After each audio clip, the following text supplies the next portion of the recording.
What is up, Ian? What's up, man? How you doing? Not too bad, not too bad. Welcome to REI Madness. Hopefully everyone is excited as Ian and I are to get started with team flippers today. It's always nice to hear the insights from other investors, especially active flippers, since, to be honest, they're probably more on the cutting edge of what's going on in the market than anybody else. As a flipper, you need to be actively finding good deals. You obviously need to understand what's happening kind of on the back end to make sure you can sell your flips and your projects for top dollar. And really, you need a whole pulse of what's going on in the whole market, right? You need to know what's going on with the lenders, who's funding, who's not, the construction aspects of things, since those are really the bulk, big costs and really can majorly impact your deals. So I'm not sure about you, Ian, but I feel like just being a good flipper, you have to be a good executor, right? There's a lot of different things on these things. So you got to be a good executor, and probably more than some of these other real estate strategies. So I'm excited that we're able to bring in a second Mike Schock, Steve Cavanaugh, and Mike Webb. Yeah, man. I try to get all the shares done before you finish your open, so make them longer. I love it. But yeah, man, definitely the flippers. They definitely have to be in tune with the market, because if the market could change in a second, as we saw about a year ago. Granted, it kept going up, but it could change like that, right? Whereas us that hold rental properties, we have a longer time horizon and we can weather some of these storms. But before we bring on our guest, first off, if you guys missed any of the episodes from earlier this week, check our Facebook feeds, YouTube, or reimadness.com. We want to give a big thanks to the Breeding Group, Storage Rebellion, and Studio A Staging for sponsoring this event. We are raising money for the Metro Burn Foundation, which two of the presenters today, Mike Schock, his dad was a lieutenant in Baltimore County, and Mike Webb is also a firefighter. So this charity is near and dear to all of our hearts. So if you guys get any value out of this, visit reimadness.com. There's a link there. You can make a donation. And at the end of this, we'll present them with a check. So enough about us. Let's bring the boys in and let's see what's going on in the world. What's up, guys? What's going on? Maybe let's just start off real quick. Just do a quick intro. Maybe we'll start with Mike, kind of on the left. Mike Webb, sorry. Just do a quick intro, just so everybody gets to know you, and then we'll get started. My name is Mike Webb. Primarily focused on the Berkeley County, West Virginia market, and do a little bit in Maryland and Virginia. And we flip about 20 to 30 houses a year. Cool. Steve? Yeah, sure. Name is Steve Cavanaugh. I run a company called Southern Maryland Home Buyers. I started in 2003. And that company is primarily a rehabbing business. However, we do hold a portfolio of rentals. We might make hard money loans, do all sorts of stuff. I coached for 13 years, deal coaching in Southern Maryland. I currently live in West Palm Beach. I semi-retired here several years ago. Recent years, I've gotten to self-storage and some other things. But primarily, I'm just here, man, to chat about rehabbing. Love rehabbing. I haven't been back to Maryland in over a year, which has been awesome. And I've got a great team up there, so I'm sure we'll get into that. I do also run a nationwide mastermind and coaching group called Ascend.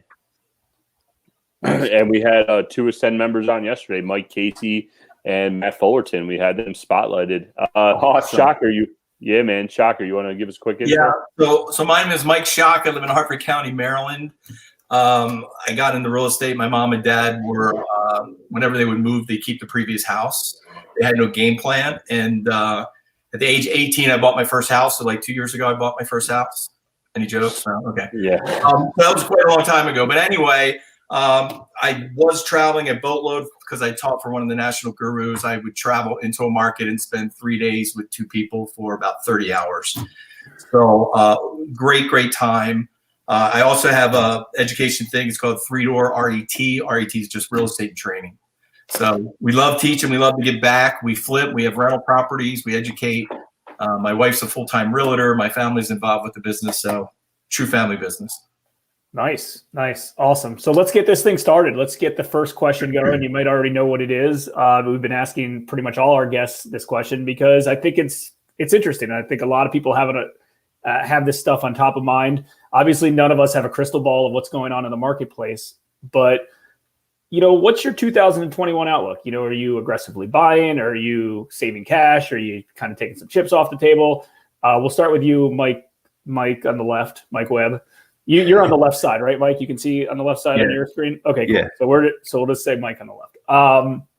What's your game plan? What's your thought process kind of going into the spring and the summer and later 2021?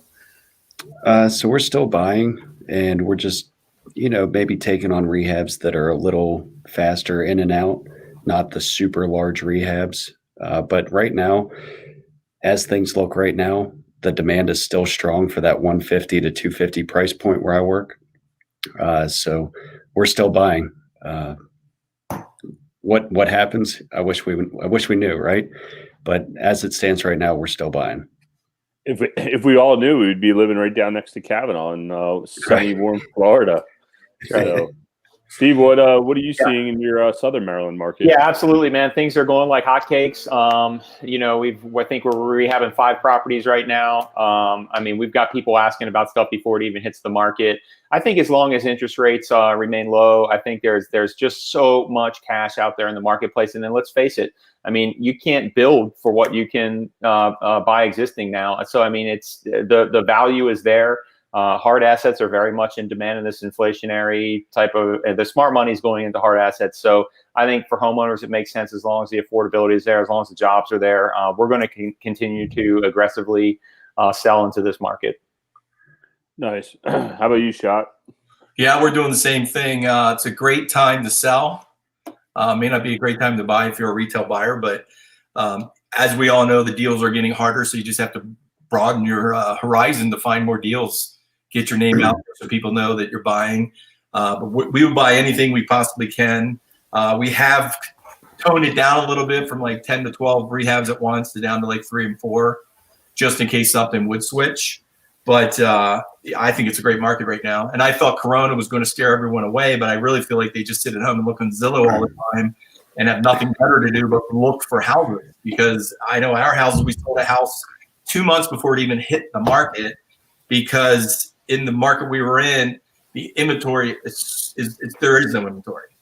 And so someone kept getting beat out, and they saw us. We were popping the top on this rehab, so it was like a 6-month rehab. So they saw it progressing, and they approached us and said, "Can we buy it?" So not sight unseen, but buy it now, and it was great. Which I had to. Nice. Yeah, I'm gonna cross-reference some of your answers today with some of the realtors' answers yesterday, just to see if they're similar, especially related to this question. What are some of the things you do? It's kind of a 2-part question. What are some of the things you do for your flips to stand out? That's number one. And then the other part of that is, are you doing full Mac Daddy high-end renovations, or are you kind of trying to get in and out of these things as quick as possible, knowing that the difference between a fully renovated house and a nice livable house, is it's not all that different, right? Because there's not much supply, a lot of demand. So maybe we'll just start with Mike Schock for this one. Are you still doing full renovated houses? Are you staging them? And are you trying to just push the envelope on each one to get top dollar? It's funny because in this particular house we sold in days, I'm a big believer of new doors and all that thing, but this one we dumbed it down and just kept the old doors and a lot of dumbed down things that we would normally change. In that house, 3 contracts, highest and best, and it went for $15,000 more than we originally thought the ARV would be. And to answer your question, I'm dumbing it down a little bit, but not too much. But this was probably the most dumbed down one I've done in a long time. And so there is a pattern there where, like you said, there's no inventory. So just get the product out there. I'll always do a good job, of course. But as far as staging goes, my wife does do staging for us, really. And then we'll do some virtual staging. But honestly, we're selling the houses so fast. It's like she's been having a yard sale just to sell all the staging stuff because we don't need it anymore. So interesting. It's very interesting because we had RJ on yesterday. His wife stages, right? And we talk about that all the time: virtual staging versus having to stage them. But like a market like this just seems absolutely insane to even keep inventory. And Fullerton brought it up yesterday, saying, "What do you say about Calvert County? That there was like less than 1,000 listing, or I forget what it was, but either way, such a low inventory of listings. It's just driving a market And I guess Steve, kind of like piggyback on what Jason was asking, throw this in there for you and Webb, since you guys are a little more rural. Do you guys see people wanting to move? Or is some of this demand based on people wanting to move out of the cities and get away with some of the stuff that's going on from the coronavirus? Do you think there's anything going on with that?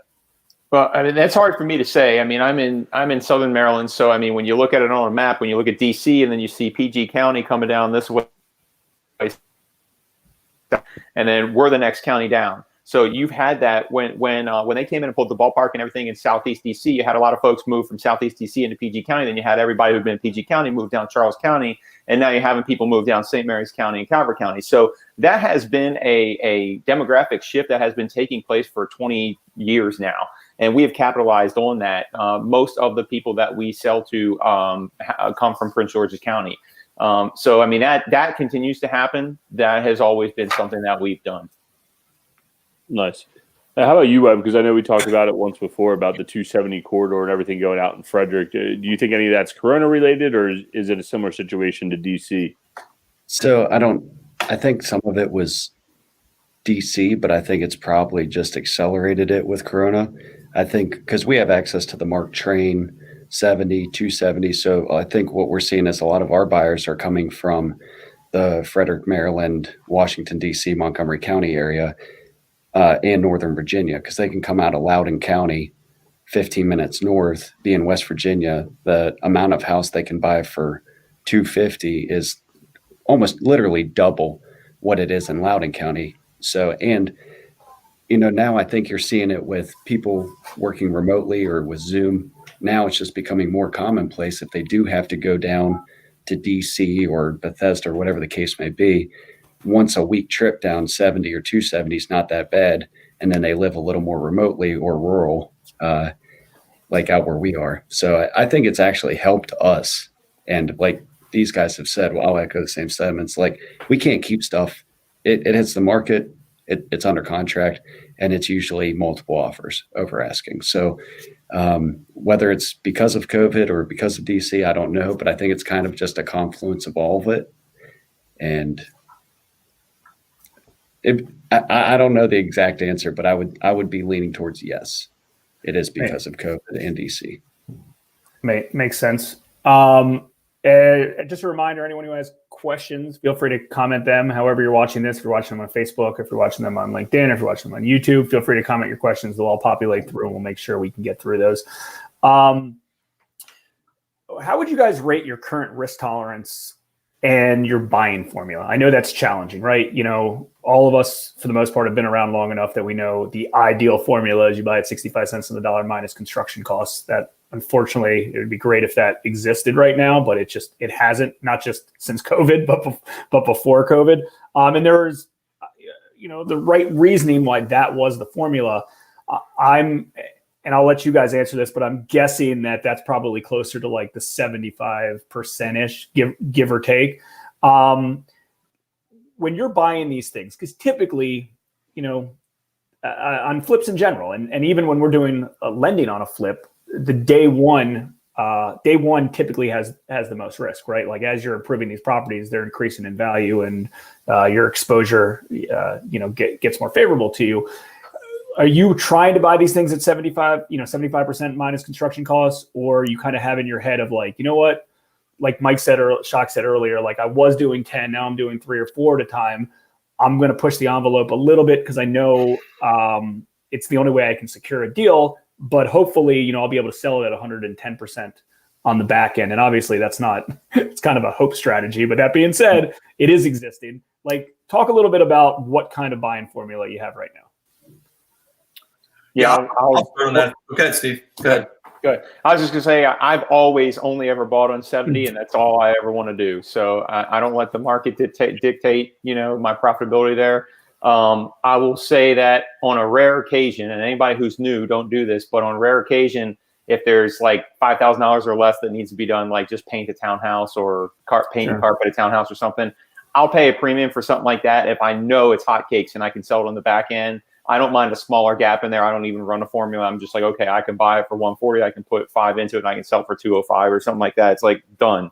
That's easy enough. So, but but across the board, always do 70. I don't let that be a market dependent thing. I'm conservative that way.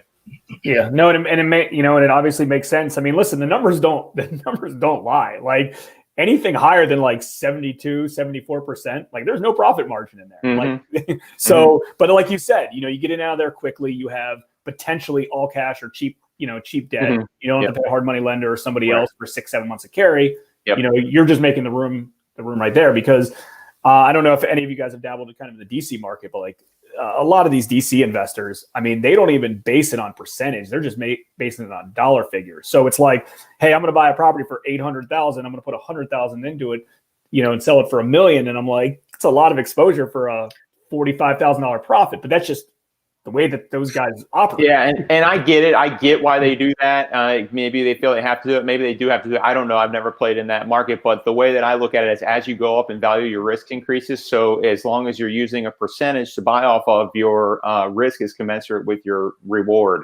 Reward is with your risk. So I like to maintain that percentage. Yeah, and I think, and I'll let Mike Schock answer his in a second. But like, I think in general, if the rule of thumb is, hey, I want to make 20% of my cost, and I don't know what your guys' formula is, but for every $200,000 I'm into this property, I want to make a $40,000 profit. People's expectations are a lot lower these days, and a lot of folks that have construction companies, they're buying projects to net nothing just to keep their workers going, and it's a risky proposition. I mean, all of a sudden, listen, we saw what happened with COVID when it hit, right? It didn't affect the real estate market, but the stock market, like overnight, like you can't get out of it even if you wanted to. And I think most of us were around 06, 07, 08, 09, and the same thing happened. Now, obviously, there's an argument that banks don't give away money like they did back then. So there's a lot of things helping. But yeah, Mike, what's your kind of buying formula right now? We're right around there. We like to be at least 10% of what we can resell it for, but I don't want to be selling anything under 200. I mean, I do it on rare occasions, but I like the higher ARVs just because we are on a percentage basis. I think the challenge that's going to come, as I alluded to the deal we're in now, where we're selling it for $15,000 more. A lot of people will start relying on that, which is not the right thing to do because they could get burned that way. So we're still conservative on our ARVs, even though we sold this one for, let's say, 280, and we thought the ARV was 265. In that marketplace, we're still going to call it out at 265, maybe 270, but definitely not 280. If we hit the 280, hey, that's better for us. But so we're really conservative on our ARV. And to piggyback on the previous question, we wholesale nationwide, and we've been doing some deals in Ohio, and we're hearing a lot of people moving out. The guy was like, I just want to go to the country. He goes, I'm sick of all this. I don't know what's coming. Almost as if they're going to go hide and, hoard. So the cities are moving to the suburbs, and the suburbs are moving to more rural areas, and rural areas are even moving to more rural areas. I thought it was just. I have an investor in San Francisco. She says people are moving out of there in droves. Yeah, a lot of tech companies all working from home now, so a lot of the people are just flying and living in Austin versus San Francisco. Cavanaugh's getting a ton of new neighbors. Everyone's moving out of New York, right? Yeah. Well, there are a lot of New Yorkers coming down here. But we had a seller recently who was willing to give his house away because he wanted to leave the country. He was going to Panama because of the election. Dang. Wow. Yeah. West Virginia, take me home. All right. Yeah. Well, even we have that small apartment building out in West Virginia, and it's funny going out there talking. And like we're in Ranson, West Virginia. Everyone's like, no, we're going out to the boonies. I'm like, well, I'm already in the boonies. Like, no, this is just an extension of Maryland. So yeah, exactly. Kind of, yeah. Webb, the next step is a bomb shelter. Yeah, exactly. What does it look like for you when underwriting? I do pretty much the same thing they just talked about, and kind of like what Steve said. If it's not going to be a lot of heavy lifting, maybe bend a little bit on that 70%, but it has to be like built in 1994, like just paint carpet in and out. But we stick with 70%, and even some of the different municipalities, if you're in like some of these cities, I'll actually go 65 or 67% just because of the extra headaches some of them put you through. So, and we were talking about COVID and how it shut everything down. Exactly. We actually wholesaled more last year than we flipped, just because I was getting darn near the same, profit as I was on some of these wholesales because people were basically willing to flip and make $10,000. I was like, no way. So, just trying to stay agile and being able to pivot as you see this stuff coming. So, yeah. And I think that's something that didn't really maybe we talked about it yesterday. I think we did, is that wholesaling is a tool that we all should utilize, right? And I think that Sure. is it great makes you be point. a good rehabber because you have to buy it right. Yeah. I mean, let's go. All right, go ahead, Mike. no, I'm good. Okay, sorry. Yeah, so to answer Tracy's question, so $400,000 after repair value house at 70 LTV, or 70% would be 280 minus rehab costs. Exactly. So if you're purchasing, let's say it needs 60,000 in work, you'd want to pay 220 for it and put 60 in it and sell it at 280. And most people might say, I talk to a lot of investors every day. A lot of them will say, well, where do I find those deals? Those don't exist. They're not out there. Well, they are out there, but they're harder, they're harder to find. You're not going to just go on MLS and, spend 5 minutes or call your real estate agent and expect it to fall in your lap. It's just unfortunately not happening. If you want to go back to 2012, that occurred then. And maybe in the future, hopefully in the future, that occurs again. But, too many real estate investors that got so lazy over the last 5 years and deals were just falling to their lap and they never really created a business or a system or a structure and they flipped houses off MLS. That's great. Take advantage of it while it's there. But in a market like this, that's just not going to exist. You're going to have to, roll your sleeves up and do the heavy lifting to get them. Let's talk a little bit about the construction process of this. So, I guess since COVID hit, at least in my experience, and I guess you guys can share with us yours, it seems like building costs have gone up a good amount. So I'm guessing you're taking that into consideration with your rehabs. So the cost of building goes up, and it seems like a lot of contractors have gotten busier in general. I know that we had some projects going on, and it was hard for our GCs to find day laborers because they demanded a lot more hourly rate than normal. Like, do you see, I guess, have you had to adapt anything on the construction side? Are your contractors still kind of, do they cherish the relationship of hey, I'm going to give you consistent work? Or are they kind of all over the place and they're just trying to chase top dollar, for every project they get their hands involved in? Yeah, I know not only the material costs have gone up, and also the lack or the turn time, the expanded turn time is really killing us. We just did a project, just getting certain things in was like a month and a half just waiting for a certain product. So it's definitely not only a toll being more costly, but the turn time has really drug out as well. To answer your question, I'm very blessed. My crew here in the local market, we keep them so busy that we have actually helped them expand into other areas of retail, what I call retail construction. And these guys are just busier than all get out. They got more work than they can handle. So I do know that my number one contractor, he's losing some guys from maybe one of his guys left, and now they're trying to pull all his crew away from him. So he is fighting that battle where, hey, I'll pay you $50 more a day or something like that. People are just leaving, jumping ship. So it is having an effect. Makes sense. Yeah, Steve, have you had any supplier or contractor issues? Well, I tell you, one of the things that we have changed now is as soon as we buy a house, we go and then we buy the appliance package because it can take weeks to get the appliance package in. So that's a small tweak that at least I'm aware of. I'm sure there's more, but I'm not on the operations level anymore, so I'd probably let these other guys speak to that. Goals. Yeah. No, same thing with these guys said. Appliances, my window turnaround time is atrocious. So anything like that has really slowed the whole process down. So even if it's 3 weeks worth of work, it might take me 8 weeks to get the material, all of the material on site. So just knowing that early on, didn't expect that, but now we're kind of accounting for it. So, Yeah, we just went through it. We ordered 300 windows or something, 300 or 400 windows for our apartment building, and it's taking a 16-week turnaround. We used to be able to get that size order in 3 weeks. So that was kind of a smack in the face, but it works out better that we're not doing them in the wintertime. Jay, you want to pop up next question, because this relates to what Mike Webb was just talking about, is do you guys prefer to use own cash or rehab expenses for speed, or favor taking draws from hard money lenders, private lenders, cut checks to contractors? So really is, how are you guys financing your deals, and how are you mitigating this new lead time to get materials, and how are you underwriting that in your deal? So it's kind of like a 2, 3, 4-part question. I don't know who wants to go first on this one. Let's go with Webb. What do you do for financing, and how you've been adding the additional turn time for your underwriting in that? So as far as the turn time, fortunately, it's actually kind of benefited us a little bit as we've been riding this wave. So, what Mike Schock was saying, the ARV was 200 8 weeks ago, now might sell for 208. Definitely do not bet on that. And I still am of the belief I would rather turn them over faster than to wait.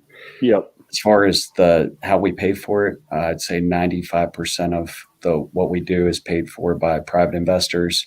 And depending on the investor and the relationship we have, some of them do draws, some of them do purchase plus rehab right at closing, and I don't have to worry about that. And they just let me do my thing.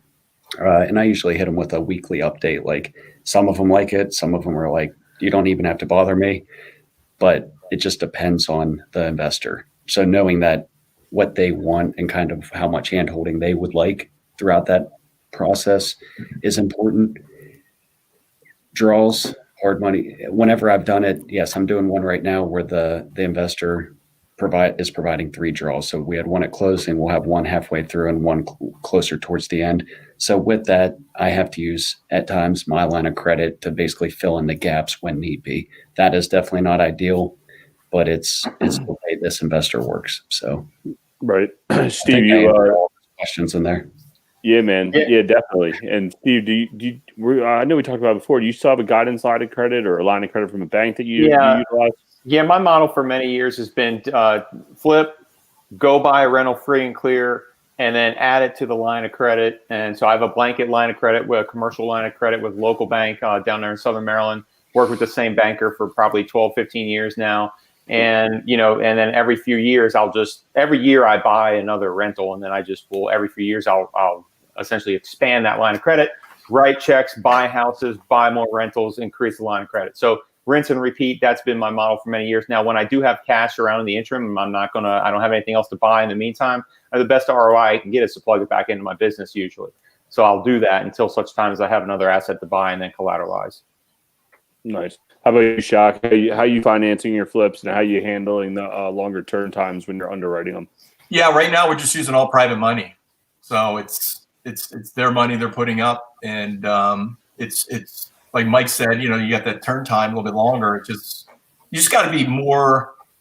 You just got to have systems in place, because if you're not, like Steve said, if you're not ordering those appliance packages, then your property is just sitting there and you're just wasting time. So you got to be some sort of process to make sure you're on top of those things, but you also need to price it right. I know, as we're talking about, all right, this ARV is now, we might be able to push 280, but by listing it by 265, maybe 270, you're going to get multiple offers. You're going to get highest and best, and you might go up past 280 versus if you start at 280, it gets stagnant. Now they're buying it at 265 because now you have longer days on market. So you can't be greedy. You just got to price it right. Get that feeding frenzy. Yeah, man. Yeah, that's what the realtors were talking about. That's what Andrew Undum. He's like, I like to market, then drop it and let it run. I guess this is where I'm supposed to interview my co-host and say, Jason, what do you think about hard money loans for flipping houses? But I mean, do you have any I can just comment on next question, because I do believe that kind of on the front end, number one, you got to have your action plan set up to determine what works best for you, right? Like if you have a good amount of liquidity, we have a lot of our clients, half of our clients want to put more money down than we're even willing to a lot less than we will lend them. Working on a deal right now that we're able to lend 200. The guy's like, hey, I've got, good amount of cash. I just want to put 100 down. I want to just get 100 from you. Right. And I'll fund all the construction. That's what works best for him. Other people are in the growth phase, the growth mode. So they try to get as high leverage as possible so they can do as many deals. I mean, it seems to me that in this market, there's not as many deals out there. So a lot of our good clients that we worked with for a long time, they don't want maximum leverage on these things. They don't want to have maximum leverage. They want to have a good equity cushion on a lot of these things. And, all funding works, right, for the particular project, but they don't want to pay the extra fees if they don't need the capital anyways. So I guess, Nick, it depends on your situation. I would definitely, if you're dealing with a true private lender, a true hard money lender, that's utilizing their own money, you shouldn't have any issues with turn times. I mean, we have full-time inspectors on the road every day. We turn our rehabs, we understand that you need it for cash flow purposes. So put in the request today, you'll get it the next day or the following day. So I would definitely, if anyone's kind of new to this process, I would definitely chat with the lender up front to understand that process, because a bank process might be 1 or 2 weeks. An institutional backed hard money lender, a lot of the hard money lenders out here they're not utilizing private capital, they're using institutional capital. And because of that, they might have to get secondary approval after they get their inspector out there to do that. So that could, that's one thing that really could screw up your project. I mean, we do a lot of loans for real estate investors that they just can't work with their lender anymore because they have $20,000 or $30,000 or $40,000 of a draw that they just can't get out, and they need that. So it's worth to them to pay the fees again to just refinance in general. But one more thing with Nick is, as Steve mentioned, he's dealing with the same banker for 12 or 13 years. Jason, you've lent me a ton of money over the years. So Nick, what I would recommend is call Jason, establish a relationship with Jason now. If you have private money, great. But someday you're going to need hard money lending, and that relationship's already built. So don't wait till you need it. Start building it now. Sure. So Nick's actually in South Carolina. But still, that being said, Nick, we actually might be expanding into South Carolina in the next quarter. So I'll hit you up and I'll give you some insight on that. I don't know what these lenders are charging on there. Gotcha. Okay. So I'm trying to look at some of these other questions as they come in. Would you say, we'll get to that one of these in a second. When you look through a flip, because like, for instance, let's say you follow the 70% model, right? You follow the 70% model. Well, 70% of, $100,000 ARV, right? If you follow that model, technically you only have $30,000 of gross profit, right? But if you follow the 70% model at $400,000 ARV, right? You got over $100,000 in gross profit. Do you look more kind of on a percentage basis or a dollar figure? Or are you, obviously you follow the percentage basis, but are you like, hey, I'm not messing with this deal unless I can make 10 grand or unless I can make 40 grand? Like, maybe Steve can hop in on that first. So like, what's the threshold to just be, worth your time? Yeah, I mean, on average, I'm looking for around 50 plus. That being said, I will typically touch anything that makes 25 plus, especially if that is something small like a townhouse. If it's something big, then that can go away overnight, as you guys well know. Yeah, when I first started, I would wholesale something and make $2,000 and be happy. Now I don't like to mess with it if it's under $10,000. If it's a flip, like what he said, if you're not gonna make 25,000, don't bother. With that being said, I wholesaled one last week for $4,000, but I have literally probably 15 minutes in the whole thing. So yeah, I can't say always and or never, but yeah. The thing is, though, is like you got to value your time. I know this is where Steve's going to get on me, of all people. Is that like you got to value your time and what you're doing and what projects you're taking on, right? Like me and Jason have been talking a lot recently about some like looking at apartment syndicators, and it's like you guys work this hard on, you got all this risk on a $20 million asset, but you guys are only making X number of dollars. Like it doesn't even, you're making 10% or 20%, and you got to pray that it sells or it refinances. It doesn't make any sense to deploy your resources in that situation. What about you, Shock? What does it look like for you? Is there like a threshold that you need to hit? Yeah, I mentioned earlier I want to be 10%, but to Jason's point, $100,000 deal, 10% doesn't work for me. That's why I said I need a minimum of, I'd like to be around 250 or higher for ARV. I will dabble in the lower ones if it is, like Steve said, a townhouse or whatnot. But I know we actually love doing the whole, top to top, go up a little bit longer, a little bit a bigger reward. But same thing. I mean, I'm not getting into anything for 10 grand profit. Just there's too many things that can go either way that can take that 10 grand away. You need to have enough on the phone. Yeah, I was gonna say I don't think enough people take the time, and I don't know why in single family real estate. I know like when me and Steve are getting involved on one of these storage deals, we spend a ton of time underwriting it. Really, everyone should be doing this for their single family. Sure, you know, like the back of your hand, but I think it's good every once in a while to stop, take a deep breath, and say, "Is this going right? You know, where are we going?"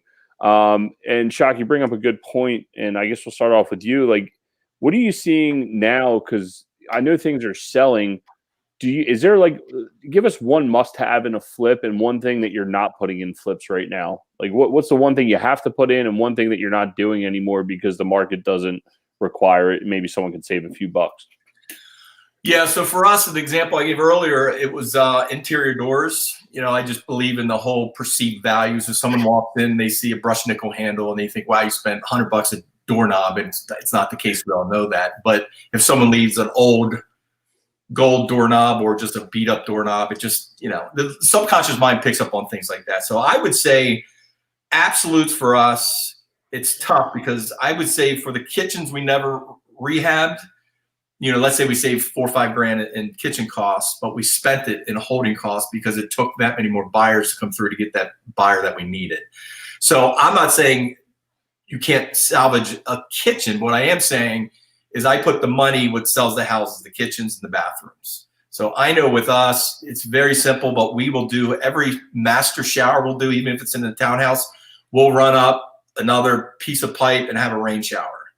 And people, again, think we spent thousands of dollars, but what's that pipe cost? $3? What's the rain shower cost? $25? But the perceived value is huge. So I'm a big believer in putting that in like putting in the wow factors, because the person that's going to write that check is taking a shower in that bathroom. So let's make he'll be like, wow, I want this house because of those kind of things. Yeah. And Steve, I don't know if you're still in the, material choosing. I know you said you don't do much operations anymore. So let's change the question a little bit. Let's talk about, are you still doing home warranties on the back end at the closing table or seller help? Is that still big nowadays? Yeah, I have not seen a home warranty request in over a year, I would say. Okay. Did you used to do that? Would you always provide them, like in your listing? We never provide them by default, but I would always use them as a negotiating tool. Yeah, no, that definitely makes sense. And how about you, Webb? I know you're doing a lot of big construction stuff. What's something that you're putting in or something that you're deleting that you don't have to do anymore? I used to go with granite pretty much even at my like 150, 180 houses. Now I'm just doing regular countertops unless it's like north of 250 in my market. That's something you could put it in, but it's not made a world of difference. Same thing like what Mike said about showers. Every shower I used to do subway tile with the little boxed out soap niche, and like now sometimes if the price point's under 200, I just put a surround in, keep on going. It hasn't made a world of difference. Yeah. So, I think we could all. I think that might change if things get a little more competitive again, but right now it's not making a difference. And that was one reason when we were flipping houses, we never went down into Canton or Federal Hill, the big areas of Baltimore, because I'll be straight up honest with you, we did not want to get in the dick measuring competition. I didn't want to go do in-home speakers. I didn't want to do this. I didn't want to do all that. I see Steve shaking his head. I mean, I'm sure you have strong feelings about staying in what we call the starter home price range or the second home price range, right? Like, I'm assuming that's kind of why you're shaking your head. Yeah, well, I mean, I've never wanted to be in that measuring contest myself either. I mean, really, the model is already there. It's the comparables. You look at what the comps are getting and you figure you can get that. And, if you're going to do a little something extra, maybe you can get a little bit more if your location's a little bit better off the main road, whatever, you can figure you get a little bit more. But other than that, like, the work's already done. So these people that watch HGTV and then go out to do their first rehab and think they got to put 24 karat gold crown molding surprise me. Because you just don't have to do that stuff in order to make money. You just have to simply model what's already been done. It really can't get any easier than that. Yeah, and I think a lot of newer investors are very challenged by that. When I see deals that go sideways, those are the deals that are in the city where they need to do the best of the best upgrades, because that it has to. If they don't, it won't sell. And obviously, we all know the bigger the construction project, the more risk you're going to potentially have, more cost overturns. And people are like, oh, well, this thing sold in whatever sells for 400,000. I'm going to try to push 400, maybe 425. And they're trying to compete with these, giant experts that have done hundreds and hundreds of flips. You're a first-time buyer. You don't, no offense, but you just don't know what to put there. It's okay. You shouldn't know. And I believe that if you kind of do things, not necessarily in the suburbs, but more in the smaller median housing price neighborhoods. I mean, we all know, and think about this if you're watching or listening to this. If you're in a regular median housing price neighborhood or subdivision, the difference between a really, really crappy house and a really beautiful, nice house is not all that wide. It's just not. But if you're down in DC or in Baltimore, most major cities, the difference between a crappy house and a really, really nice renovated house is such a wide margin, right? So there's a chance, and this was happening in DC for years, that people were doing crappy renovations and developers were coming right back in, tearing them up and redoing them and still making money, because all of a sudden, if you didn't have a perfect product, you were considered just a livable house, right? And there wasn't a demand for just a livable house when there was so much nice inventory. So you kind of got to realize who you are as a real estate investor and, kind of stick to it. And I mean, we have loans on our books right now that they're in the city. I believe they're really, really nicely done, but, they're not done nice enough. And because of that, and things that they don't know to do, and I don't know what to do, right? Because they're not experts in that, hyper-focused market. And, they're in Federal Hill and they're dropping price and they're dropping price and they're dropping price. And it unfortunately, it sucks for them, but they weren't able to put those added touches in. Yeah. And when I first got into this, really hitting it hard, we got a quote of like $250,000 to $100,000. And I just couldn't understand at the time why it was such a difference. But it's those little things that you just said, Jason. I mean, if you don't nail it down there, you're just pouring money down the drain. Dude, it's tough. It's tough. They're higher price points. They're higher renovations costs. Well, and I think this goes back to the conversation we were having yesterday, is that nowadays you go look at something online and you're like, oh man, that thing's stellar. I could do that same exact thing. But then go actually walk I think if you're a newer investor, you should go walk your competition, honestly. And hey, you want to pop up Nick's other question? It's a good one, and then we'll see if there's anything else, and we'll wrap this bad boy up. Do you guys how do you handle your marketing for deals and making sure that you're getting enough volume to support what you guys want to do? You guys still doing direct marketing, MLS, auctions? What's that look like for everybody? I do direct marketing, a little bit MLS, and our meetup. Nice. How about you, Shot? A big component of ours is just word of mouth. People know what we've done for years, and a brother, sister's dog or whatever says, "Oh, I have a house to sell," so they call Shock, and that's the best support for us.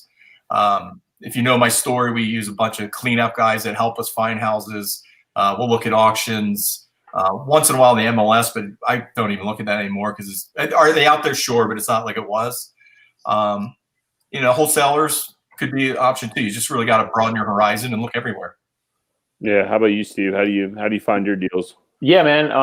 Gosh, I kind of have to agree with Shock there. I mean, I have been shocked at how many referrals I have received over the past year.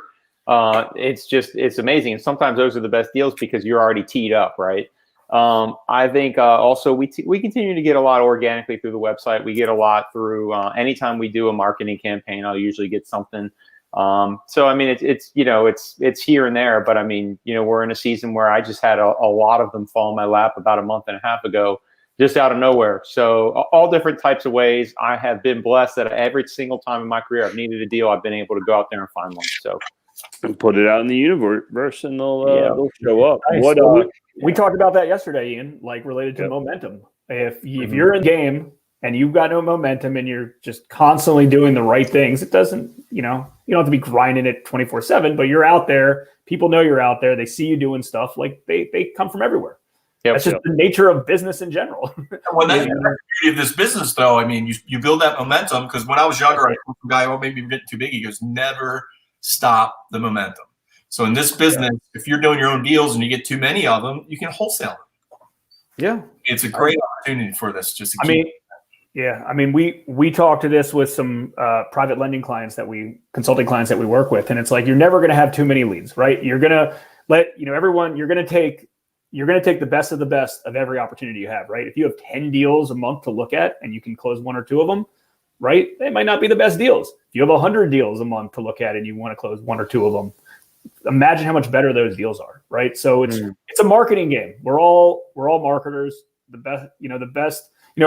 It's probably safe to say that nobody here is the best flipper, the best real estate investor, right? Like, what does that even matter?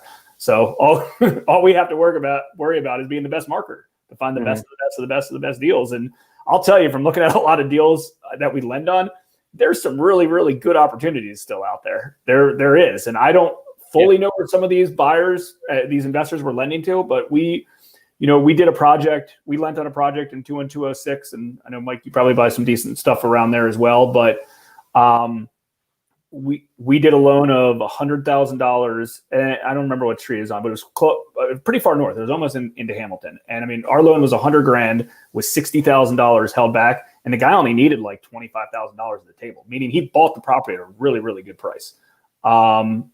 And I also see people that are buying that same property for 120 or 130.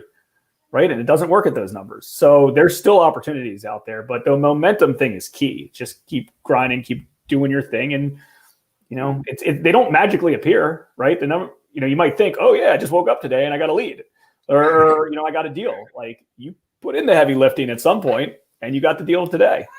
Yeah, man. And I think that's part of the problem. A lot of people say, oh, it's so easy. It's so easy. There's a lot of back end work. I think the three of these guys would say, make their money on the buy, everything they do up front, and then it's just a matter of doing the taps on the back end, and then the money will come out. So you're getting paid for the work you did 90 days ago. You're getting paid today for what you did 90 days ago. 100%. Ian, you want to go through any of these other questions, or should we kind of do these offline? Just real quick, Amir, we are going to be talking about apartments. We're doing team rentals tomorrow night at 7:30. So make sure you tune in. The link will be up tomorrow. And then real quick, Tracy asked about price points on appliances. You guys, I'm assuming, have seen inflation on your appliance packages along with all other materials, let alone can't get them. Oh, yeah. We have the same problem. Yeah. I don't know what we're paying for them. Yeah. I'm buying most of my appliance packages for under $2,500. Yeah, but before it was maybe around 18 to 2. So that historically has been what we've shot for. Is right. The rule of thumb is 2, and we used to always buy the stainless Whirlpool package at Lowe's. Tracy. Yeah. I used to pay, just for reference, $1,800. Now I budget $2,500 and allow for an extra month. Yeah, they're impossible to get. That's crazy. Yeah. So, no, we appreciate it, guys. I guess real quick before we roll out, everybody, if you guys got value out of this, check out reimadness.com. And you'll be able to find everyone's information on there, including the other shows. But while we have everyone on live, Mike, Steve, and Mike, you guys want to let us know where you can find you on the internet or anywhere? Mike, you want to go first? Mike Webb, you want to go first? Sure. You can find me on Facebook or Instagram, The Investing Fireman. Cool. Steve? You can find me on Facebook, Steve Cavanaugh. Also, my website is Ascend Your Success, ASCEND, yoursuccess.com. And Shock's probably looking his up. Oh, no. Actually, I wasn't. Mike Shock, Silver Casa, silver like the color Casa, like a Spanish house, CASA, or 3-door RET. So 3 spelled out, or RET. And then if you got, I'll have a pen if you want to join my mailing list, if that's all right to do, guys. I guess we're already. All right. Yeah, go ahead. Pitch short.